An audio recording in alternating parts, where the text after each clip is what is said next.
Un momentito. Eso es, ya sé que puedo ofrecerte yo que nadie más puede. Total y completa dependencia. Ay, el amor, el amor.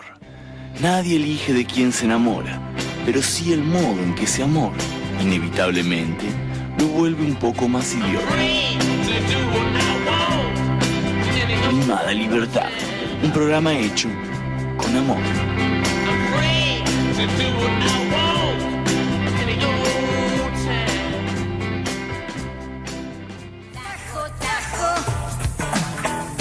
Estás en La Pampa, estás en Santa Cruz.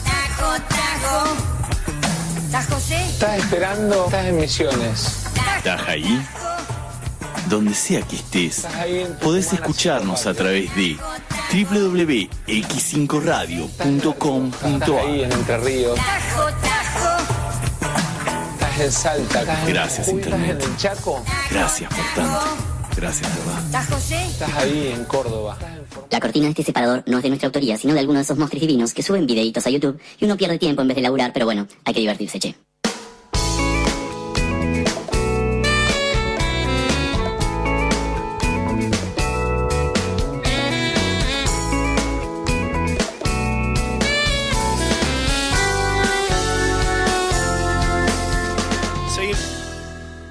Seguimos Llamada Libertad en el aire de la 91.3 Radio X5 y me han dejado solo en el estudio porque van a apelar a mi fanatismo, a no sé a qué bien van a apelar para mí, para entrevistar al señor Hernán Casiari, que lo tenemos del otro lado. Te saludo, Hernán.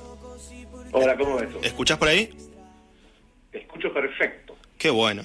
Vos sabés que hay algo que en el periodismo queda bastante como el culo, que es demostrar el fanatismo. Así que si ves que me paso de rosca, vos avísame y te empiezo a bardear o algo. No, yo me hago el boludo. Dale, me hago el que no me doy cuenta. Hacete el boludo. Vos sabés que mucha gente cuando lee tu blog les surge la misma pregunta, así que yo me voy a poner tipo en la voz del pueblo. Dale. Vos, ¿sos un tipo con la vida muy interesante? ¿Sos un contador y exagerador de anécdotas? ¿O solo sos un gordo mentiroso? A mí me parece que todo el mundo tiene una vida bastante parecida y bastante aburrida. Y lo que nos pasa a algunos que contamos cosas es que intentamos observarlas con un poco de exageración, con un poco de mentira, pero sobre todo con bastante observación. Observar desde dónde empieza una historia y dónde termina, y en general a cualquier hijo de vecino en un día entero que sale caminando por la calle, va a trabajar y vuelve, algo le pasa. Que lo puedan detectar o no es la cuestión que diferencia al que cuenta historias del que no cuenta historias. O sea que vos te basás mucho en esto de la anécdota, ¿no? De estar atento, de poder exagerar cuando vale la pena y decir la verdad cuando corresponde. Estoy bastante atento a eso, involuntariamente, no es una cosa que... yo me acuerdo que contaba siempre a Almodóvar que cuando era joven su primer trabajo fue en Telefónica de España, y era la época en donde los teléfonos había que conectarlos de unos a otros, entonces escuchaba las conversaciones de las viejas. Y entonces le gustaba mucho más escuchar las conversaciones de las viejas y no las conversaciones entre dos tipos, por ejemplo, porque le interesaba mucho cómo hablaban las viejas. Entonces, yo creo que cada uno de nosotros involuntariamente tenemos ciertas obsesiones o manías, y a mí me gusta mucho observar la posibilidad de que en cualquier momento aburrido hay algo que pase, sea verdad, sea mentira, tenga que ver con la sombra o con el sol, hay algo que pase que resulte digno de ser contado en una sobremesa. A mí me tira para ese lado. Almodóvar le tiraba cómo hablaban las viejas, después sacó películas en donde dirigió excelentemente a las mujeres. Tal cual.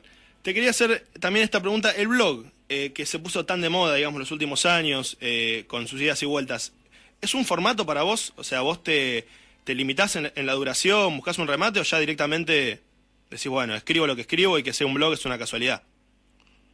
Yo siempre, antes de que existiera internet, tuve cuadernitos. Me encantaba comprar cuadernos con buen papel, con un gramaje alto. Iba a las librerías comerciales y compraba una pluma de tinta tipo Parker o Schaeffer. Y entonces después me sentaba en un bar con ese cuadernito y trataba de hacer buena letra y contaba historias. Y nunca llegaba a la página 4 o 5 del cuaderno. Y a veces sí, y después lo perdí en las mudanzas. Yo creo que cuando empezó Internet y empezó no importa si se llama blog o qué, ¿no? Esta opción de guardar tanto tanto sea en tu disco rígido o en la nube, las cosas que vas escribiendo con un orden cronológico, hace que ya no pierdas más los cuadernitos. O sea, mi blog es eso, es el primer cuaderno que me está durando lo suficiente. O sea, no es otra cosa. Entonces puedo escribir cosas cortas, cosas largas, puedo dibujar. Yo me acuerdo que en algún momento dibujaba en el blog también. O sea, hacía dibujitos, los escaneaba y los subía. O sea, tuve como muchas etapas, no fue solamente escribir. O sea, he hecho sonetos Sí, es verdad. en el blog. Entonces, cosas se convirtieron en novelas, otras cosas se convirtieron en obras de teatro, pero nunca es voluntario. Finalmente es un tipo que escribe en un cuaderno, y con la diferencia de que los tiempos son propicios para que esos cuadernos, en vez de estar adentro de un cajón, estén a la vista de todo el mundo. Vos sabés que este programa lo escucha de todos, digamos, entre músicos, artistas, gente de teatro. Y hay un texto muy, muy interesante tuyo en el que contabas cómo te volvías loco con la crítica, con esto que de internet y los blogs, que después, básicamente, esa locura la cerraste con el texto de la Edad de los Países, que lo publicás anónimamente, y este grupo de críticos que eran unos inestables, como que dicen que... me gusta el adjetivo que le pusiste. Esos inestables, por decirlo de alguna manera, nada, como decían, qué genialidad es esto, el nuevo Fontana Rosa, y se deshacían en elogios. ¿Cómo manejas la crítica hoy en día? ¿Llegaste al punto que te chupa un huevo? ¿Pudiste llegar a ese punto o qué le recomendás a la gente? La anécdota que cuento en ese texto que mencionás, que se llama Los 5 críticos feroces, es una anécdota que pasó en 2004, 2005, y que en mi caso clausura el último momento en que le presté atención a ese asunto. Claro. O sea, a mí que parece, me da la impresión de que para trabajar en internet, que es casi como cocinar frente a una vidriera, te tiene que chupar bastante un huevo todo eso, porque si no te enloqueces. Yo me acuerdo que entre 2004 y 2005 era muy cachorrito, era muy novato, y entonces me hacía mella todavía esas cuestiones, y en esa metáfora en donde cuento que estos críticos, cuando no saben de quién se trata y el texto es para ellos anónimos y empiezan a gustarles, en realidad es un símbolo y es una metáfora de que no tiene que importarnos en absoluto, ni criticar ni ser criticados, quiero decir, que cada cual haga lo que quiera, o sea, el mundo es grande, ¿no? Y con los comentarios de la gente, ¿cómo te llevas? Porque es un mundo aparte, o sea, muchos leemos, digamos, los artículos o las entradas, y después ver lo que dice la gente es como... A veces uno está tentado también. ¿Eso ya A mí me pasa. ¿Lo seguís leyendo o ya decís, bueno? Pero tremendamente, siempre. O sea, es como me da la impresión de que me faltaría algo, claro, si después de escribir un cuento no estuviera súper atento a la reacción de los lectores. O sea, por eso nunca más pude escribir de manera analógica. O sea, no entiendo, por lo menos a mí me pasa, sí entiendo que lo hagan otros, pero no entiendo, en mi caso, no podría soportar escribir una novela para una editorial, por ejemplo, de esas que hay que escribir como en secreto porque la editorial la quiere publicar. Después del capítulo 1, yo pondría punto y aparte, y no tener los comentarios al toque me resultaría desestabilizador, es una cosa muy rara. Pero no es un tema muy acostumbrado a eso. O sea, la gente en parte opina de tu vida privada también, porque vos escribís mucho autorreferencialmente, o sea, ¿no es medio jugado? La gente no es que la gente opine sobre mi vida privada, es que yo les propongo, claro, relatos que en un punto juegan a ser autobiográficos. Uh-huh. Entonces ellos opinan sobre el relato, tal cual, no sobre mi vida. O sea, opinarían sobre mi vida si estuvieran mirándome con larga vista y entraran por la ventana de forma indiscreta, pero si yo estoy contando cosas y opinan sobre eso, siguen opinando sobre literatura. Ajá. Vos sabés que recién mencionabas lo de la editorial y era justo la pregunta que venía, la verdad que sos mi entrevistado favorito.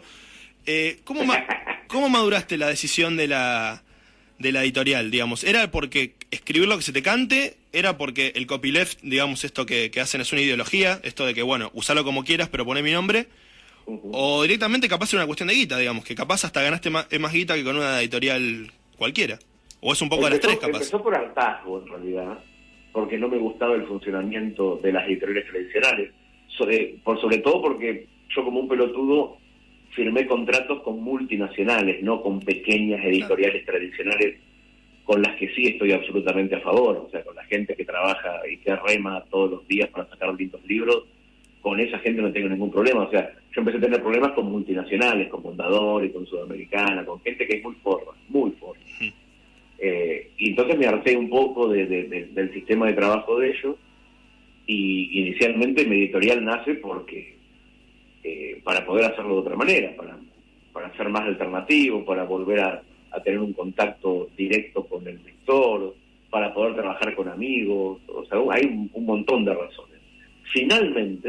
Finalmente, después del tiempo, y después de aprender mucho y de mandarme muchísimas cagadas y eso, hoy sí puedo decir que es más rentable, pero hoy no fue al toque, no fue de un día para el otro. O sea, después de muchos años de entender de logística, de aprender que el 50% del tiempo no tenías que abrir un box, sino que tenías que abrir un Excel y hacer numeritos y eso, un día se acomodaron las cosas, y hoy te digo que sí, que si yo estuviera en Sudamericana como hace 7, 8 años, ganaría el 9 o el 10% de la venta de cada libro, y de la forma en que lo estoy haciendo gano el 55%. Claro.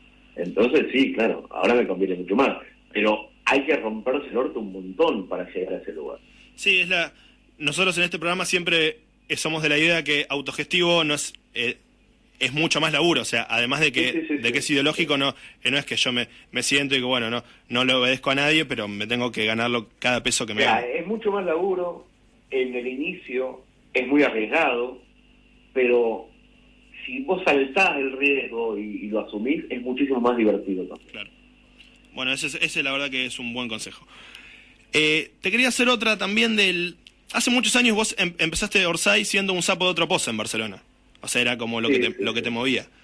Ahora que estás como un poco volviendo, o ya no tanto, digamos, en Barcelona, ¿vos sentís que puede llegar a ser el camino inverso? O sea, ¿puede haber un extrañar Barcelona y tener que pensar en gallegos y en catalanes? Ni en pedo.